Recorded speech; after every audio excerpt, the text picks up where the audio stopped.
Hey everyone, and welcome to yet another client interview. Today's interview is with Austin Hunt, an agency owner who joined us 4 months ago, and in those short 4 months, he has added $10,000 in new monthly revenue to his agency, to his bottom line, 100K a year extra attributed to mindset shifts and appointment booking systems within EasyGrow, which is awesome. Nothing makes me happier than these videos, and I'm so excited to share this one with you. Now, for transparency, this is obviously a pitch-based video, right?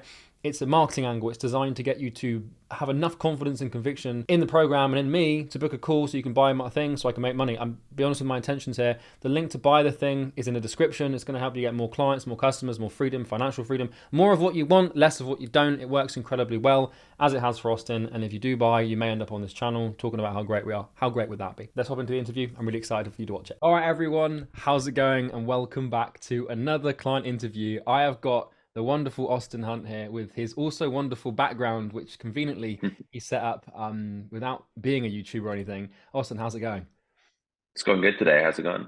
Oh, man, I'm so good. I'm always happy, especially when it comes to these results. So Austin has been with us since I believe it was February, so 3 to 4 months now. Joined when EasyGrow launched, making around 10K a month at the start. 3, 4 months later, he's now added 6 figures to his revenue, which is just pretty bloody awesome if you ask me. So Austin, why don't you just take a second to introduce yourself, tell people about who you are, what your agency does, and then we'll get into the details. Yeah, I appreciate the introduction. So my name's Austin. I live out in Denver, Colorado, and my agency is Moomark Design. I'm actually in the middle of a rebrand, which is pretty exciting because my niche, things that I focus on, is legal, Mm-hmm. specifically helping with lawyers and lead generation. So I'm rebranding in May to Legal Guardian, which is pretty exciting. I don't know how I got that DBA, but fuck, I'll take it. Fire. Um, yeah, I guess I like coffee, I like hiking, and just like pushing in life, you know. Love it. Amazing, man. So, what we're going to do here for everyone watching is sort of we'll dive into where you were before you hopped into EasyGrow, and then we'll talk a little bit about what happened as a result of that. We'll steer clear of the how did this change your life in wonderful, magical ways, because it's pretty self explanatory when you add an extra 10K a month in income. But I would like to know, first of all, why you scheduled the call and where you were before working with us. What were the problems you were trying to solve? What were the pain points? That'd be great to know. Yeah.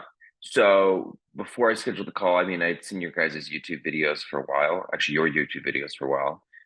And you can kind of tell when people are like bullshitting and trying to sell something that they don't know. Yeah. I kind of felt like you had gone through a lot of the stuff that maybe I was going through.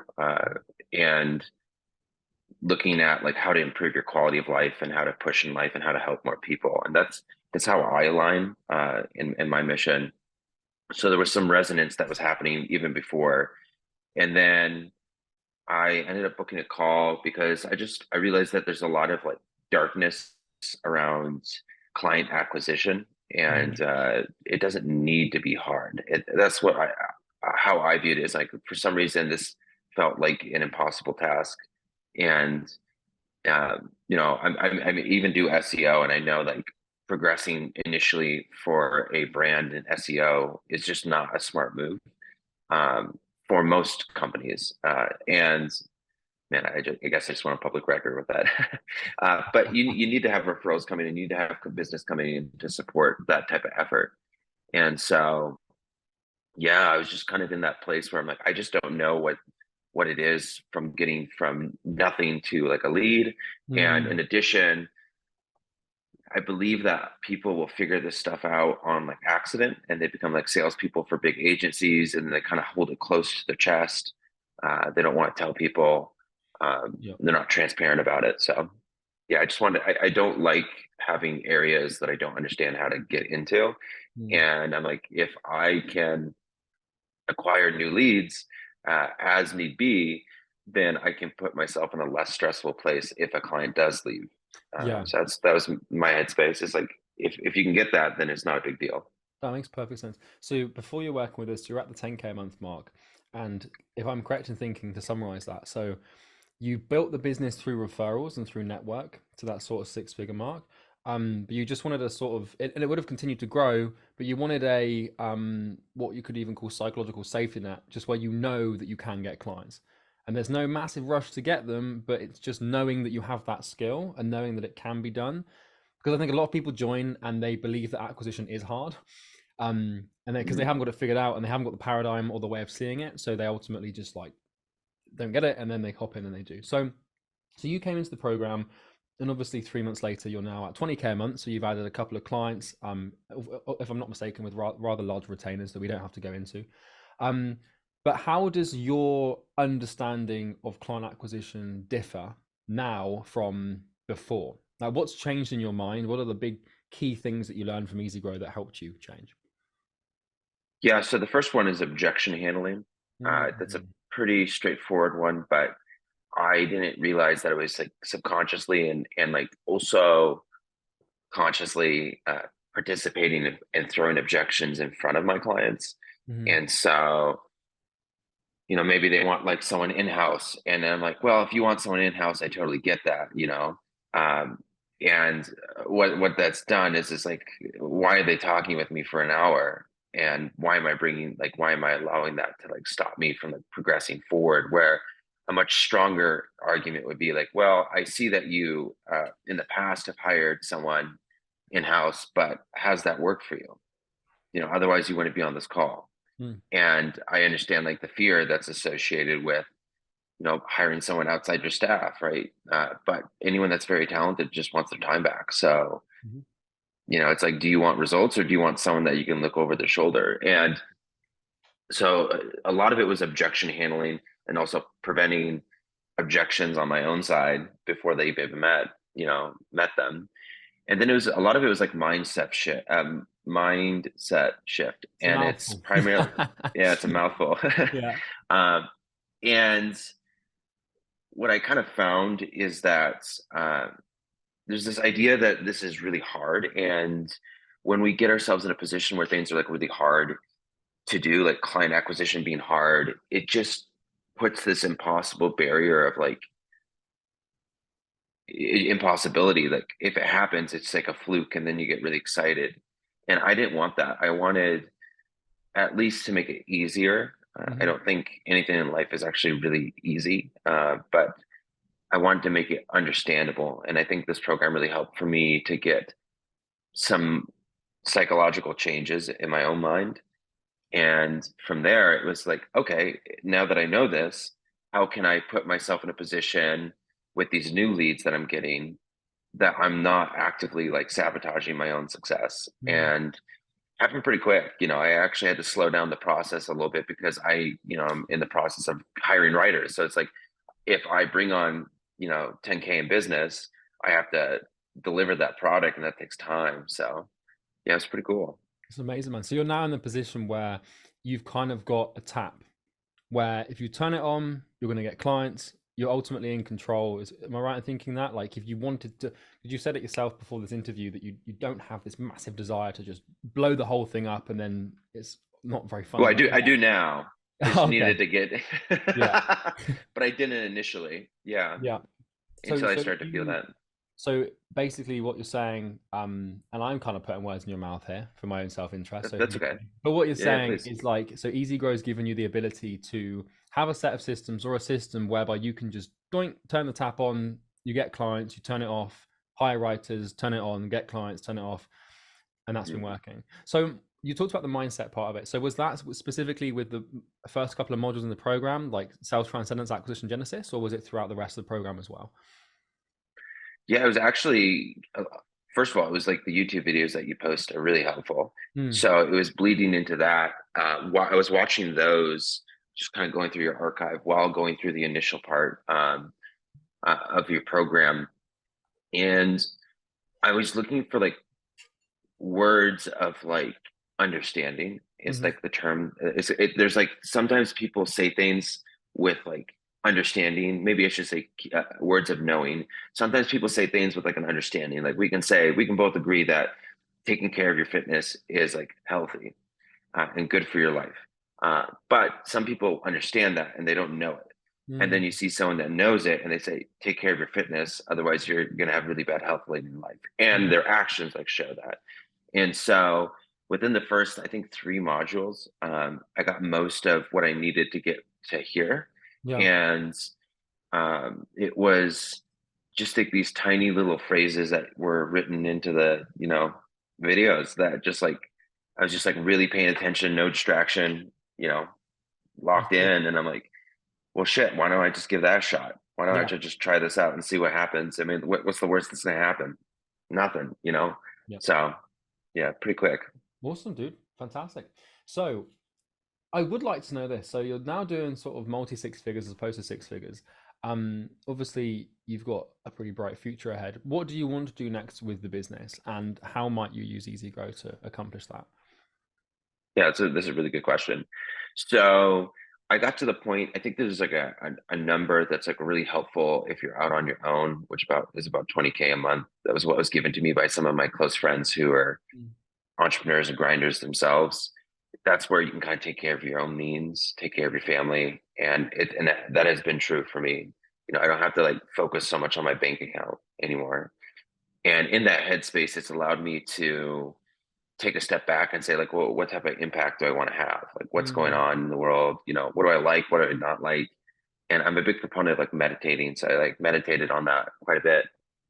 And where I'm progressing now is I work with lawyers, and I don't think that lawyers are all bad. Some of them are, just like everyone else. Better call Saul, mate.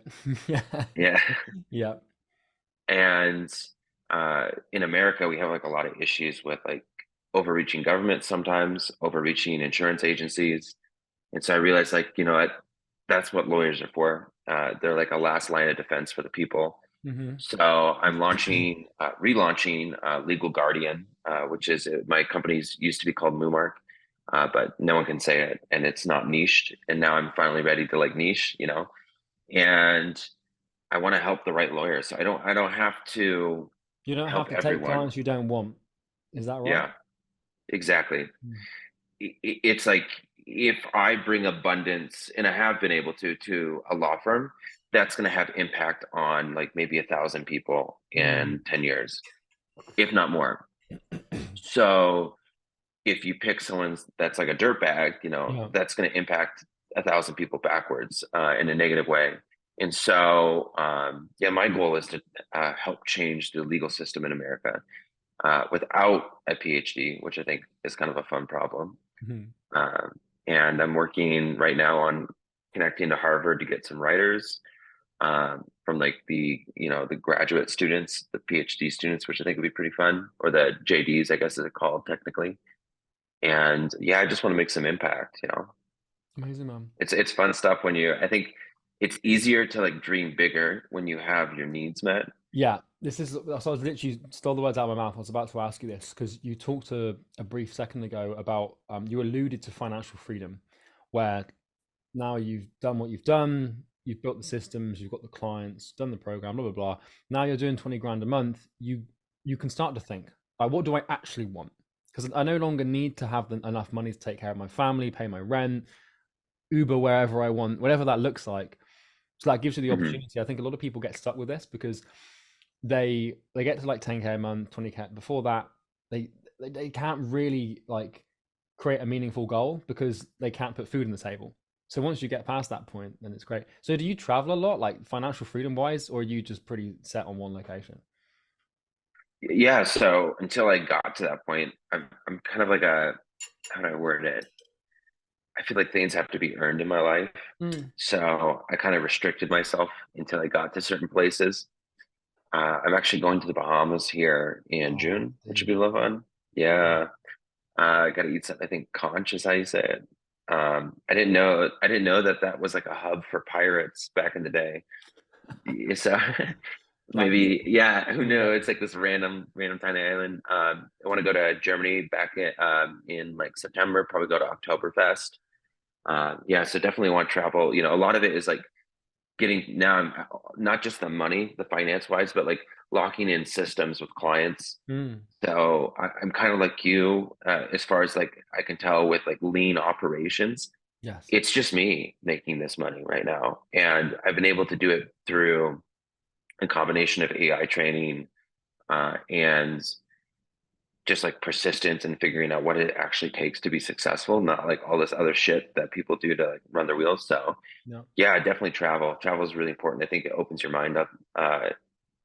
Plus it's like you know, you got one swing on this planet. You might as well I'm right, hit up man. every fucking location you can. Yep. See the world, man. So Mm. one final thing, and this is obviously a little bit typical of a sales client interview. If you were talking to, let's say someone was thinking about buying the program, thinking about scheduling a call, but they are on the fence, what would you say to them? Yeah, I think it's okay to be on the fence on things. It means that you're thinking about something. A lot of times I believe that we know if something's a good fit for us, Hmm. and we also know when it's not. So if it, you know, if it's not a good fit, then you just shouldn't do it. There's no reason to like worry about it. But if it Damn is a right. good fit, Please don't buy it yeah, if it's not a good fit, by the way. That'll yeah, do us more, way more bad than good. yeah. And it's just it's not like to take it away. It's just like we know, and I think we really do know what's usually pretty good for us. So if it's something that you believe is good for us, and it's just a money thing, it's Hmm. never bad to invest in yourself. And you'll definitely walk away with new knowledge, which is really valuable, and becoming like a stronger person in life, mentally, physically, education wise, logic wise, is a very valuable thing that I believe something that I forget the gentleman that said it, but until you're making 100, like until you're making 1 million a year, you need to invest on yourself. Oh yeah. You need to be making yourself more valuable, stronger, like smarter, whatever that may be. So I would say take a moment. If you're on the fence, totally fine to be on the fence. Means that you are actually interested in making a smart decision. Hmm. I would turn towards yourself first before your friends. Go sit, meditate, go for a walk, get away from distractions, and ask yourself a very like serious but like very easy fundamental question: why do I feel resistance on buying this? Hmm. And if the resistance that you feel is that you may become the person that you're scared to become, then you know, fucking do it. Like, You've been even what do you got? mindset training, all right, man. Thank you Yeah, I so mean, much.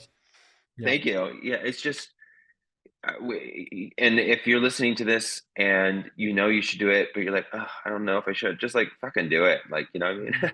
I think Like, just go for it. a lot of people don't make the decision to do it because it would result in their current sense of self suffering.